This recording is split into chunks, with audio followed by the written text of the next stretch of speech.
Kızarımı gör neler var. Onun üstünde pişirdi onu. Ben de çıkardıdan soğuk olacak. Ya.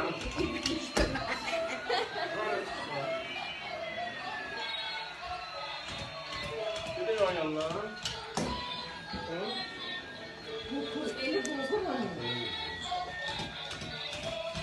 Asya bu çıkmış.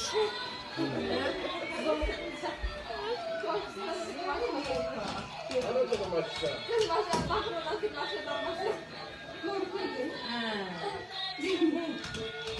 Ses verin. Can, verin. Bu bir sana. Korkma ya. Gönderiyor mu? Lenka. Niye şekil çektir? Bak.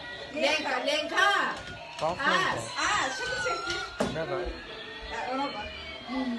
Gülüşe bak yavaşça. Ona bak. Allah'ım, ne kurban olur.